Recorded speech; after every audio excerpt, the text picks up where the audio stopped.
Bismillahirrahmanirrahim. Assalamualaikum warahmatullahi wabarakatuh.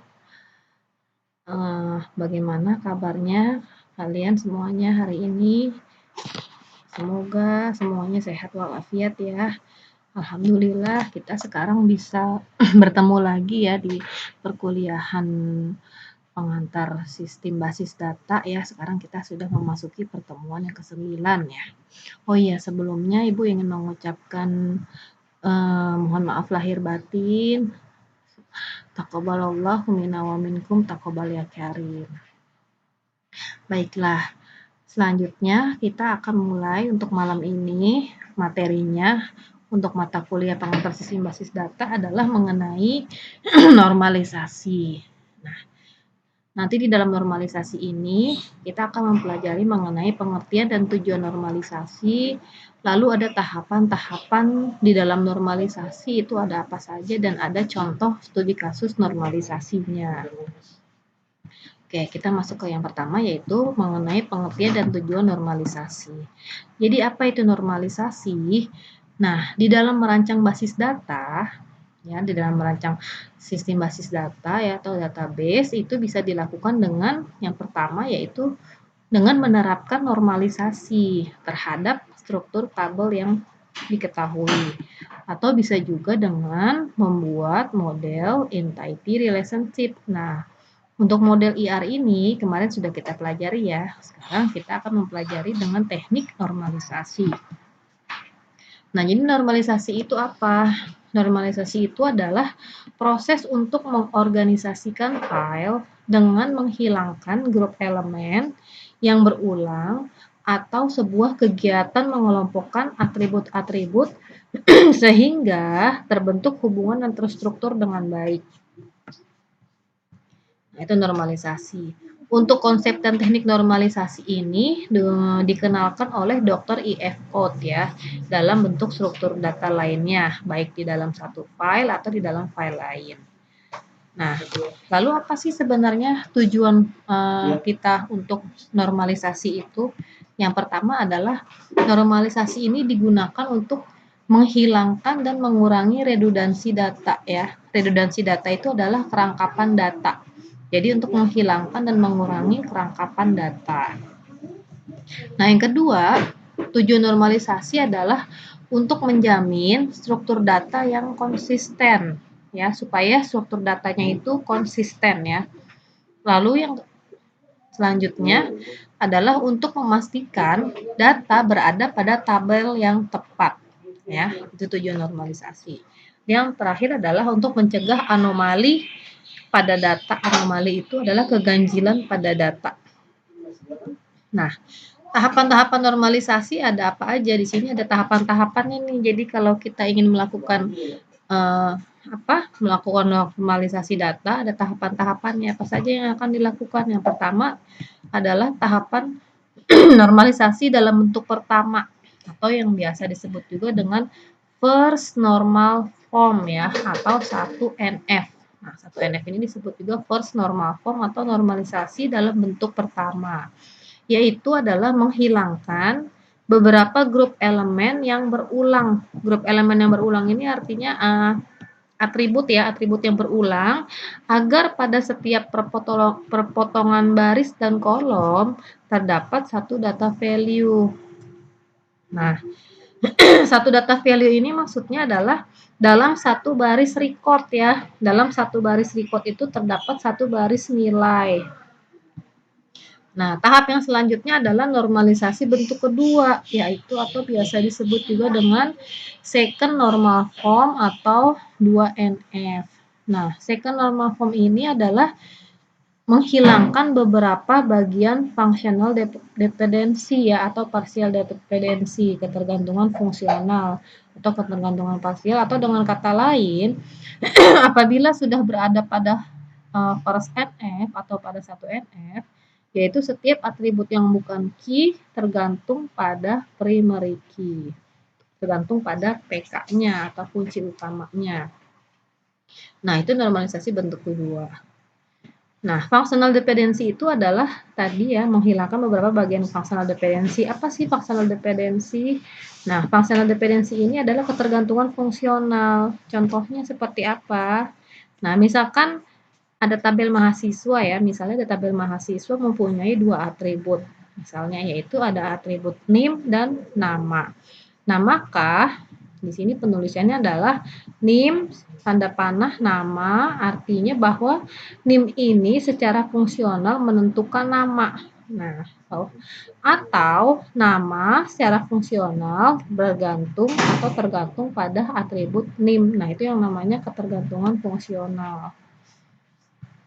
Nah, yang selanjutnya adalah normalisasi bentuk ketiga atau third normal form, yaitu menghilangkan beberapa transitif dependensi atau ketergantungan transitif. Atau dengan kata lain, apabila sudah berada pada second NF atau pada 2 NF, setiap atribut yang bukan key bergantung atribut lain kecuali terhadap primary key. Nah, ketergantungan transitif itu adalah maksudnya transitif dependensi ya. Ketergantungan transitif itu di mana atribut yang bukan key atau non-key bergantung pada atribut non-key lainnya. Itu ketergantungan transitif. Yang keempat adalah normalisasi Boyce code atau normalisasi Boyce code atau normal form atau BCNF, yaitu menghilangkan beberapa sisa keganjilan dari hasil normalisasi bentuk kedua atau apabila setiap determinan adalah merupakan kandidat key. Yang selanjutnya adalah normalisasi bentuk keempat atau fourth normal form, yaitu menghilangkan ketergantungan pada banyak harga atau multi-value dependence. Yang selanjutnya adalah normalisasi bentuk kelima atau fifth normal form atau 5NF, yaitu menghilangkan sisa keganjilan yang ada. Nah, itu tadi tahapannya ya. Tapi biasanya untuk normalisasi itu tahapannya hanya sampai tahap ketiga, tabel yang dihasilkan sudah normal. Nah, sekarang kita lanjut ke contohnya. Misalkan di sini contoh normalisasi ada bentuk, misalkan ada bentuk unnormalized form ya, yaitu bentuk form yang tidak normal. Bentuk suatu dokumen lah, dokumen. Misalkan ada suatu bentuk dokumen ya. Nah, di dalam dokumen itu ada tabel. Nah, tabelnya itu berisi dari yang terdiri dari ada NIM, ada nama mahasiswa, ada tanggal lahir, ada kode mata kuliah, ada nama mata kuliah, ada SKS, ada nilai, ada bobot. Nah, dalam dokumen itu isinya seperti ini. Nah, ini mau kita normalisasi dokumennya menghasilkan menjadi bentuk yang terdiri dari tabel-tabel. Nah, bagaimana caranya? Nah, ini bentuk normalized formnya misalkan seperti ini ya. Di sini kita lihat ya. NIM 01 16 021, nama mahasiswa Tommy, tanggal lahirnya 11 Mei 87. Kode mata kuliahnya, nah si Tommy ngambil 2 mata kuliah nih, sistem listrik dan algoritma. Lalu ada Adi. Lalu ada Ali ngambil 2 mata kuliah. Nah, ini bentuk dokumennya seperti ini. Nah, sekarang yang pertama adalah kita masuk ke normalisasi bentuk pertama dulu, yaitu first normal form ya. Nah, di dalam first normal form itu peraturannya adalah bahwa kita harus menghilangkan grup elemen yang berulang ya.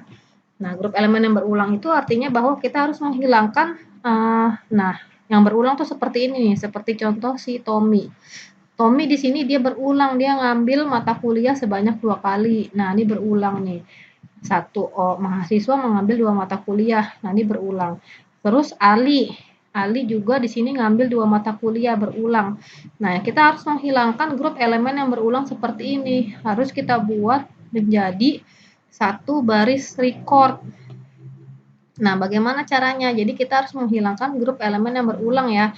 Artinya bahwa di dalam normalisasi bentuk pertama atau first normal form itu aturannya adalah bahwa tidak ada grup elemen yang berulang. Nah, sehingga tabelnya menjadi seperti ini. Nah, jadi tadi yang berulang si Tommy kan ngambil 2 kali. Nah, itu harus dibikin menjadi satu baris record sehingga menghasilkan pepotongan satu data value. Tadi seperti yang sudah Ibu jelaskan di awal.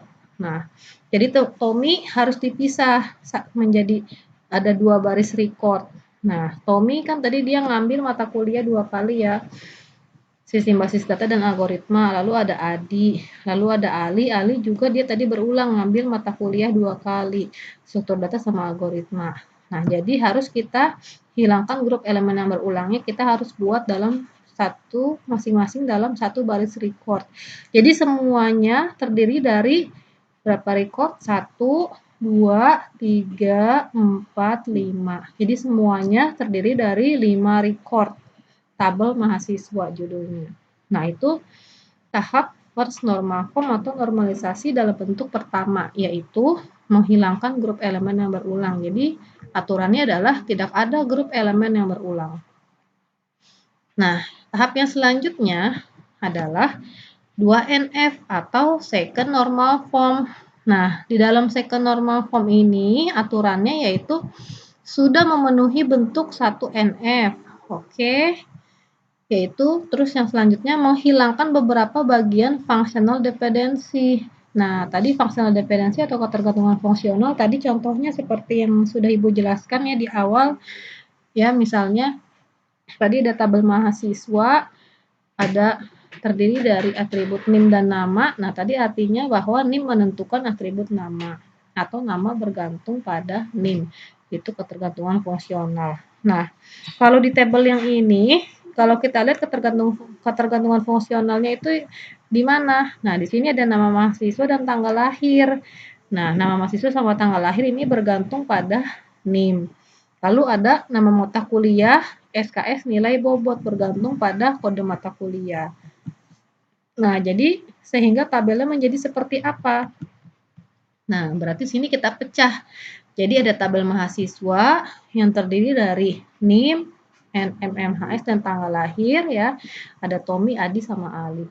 Lalu ada tabel mata kuliah, yaitu kode mata kuliah, nama mata kuliah, NMNTKUL, dan SKS ya. Ada B001, basis data, A01, algoritma, dan C001, struktur data.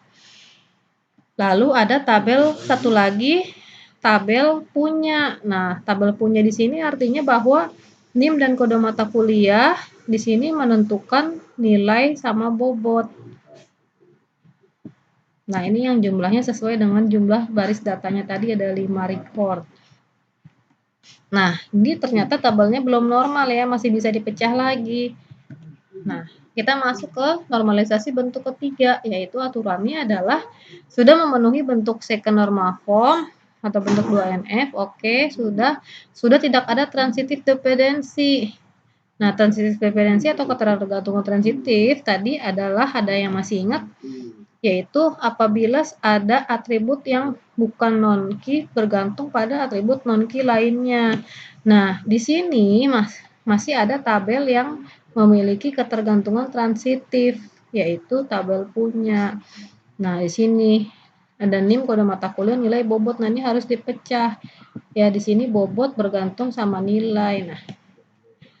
Nah, maka kita harus hilangkan ketergantungan transitifnya. Membentuk 3NF dengan menghilangkan field yang bergantung transitif dan membentuk relasi dengan menentukan FK. Sehingga tabelnya menjadi, ini tabel mahasiswa tadi nggak ada perubahan. Lalu tabel mata kuliah, kode mata kuliah, nah NMTKUL dan SKS. Nah, yang kita pecah adalah tabel punya.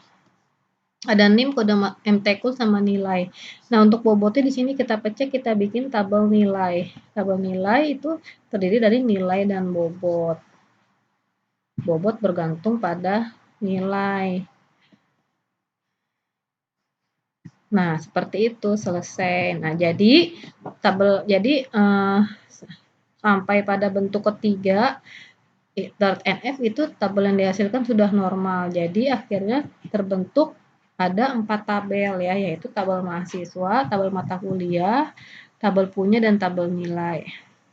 Oke, nah untuk slide-nya sampai sini saja Ibu jelaskan ya, nanti apabila kurang jelas akan Ibu jelaskan lebih lanjut lagi ya. Oke, apabila ada pertanyaan silahkan ditanyakan. Baiklah, Ibu tutup materinya sampai sini untuk normalisasi. Assalamualaikum warahmatullahi wabarakatuh.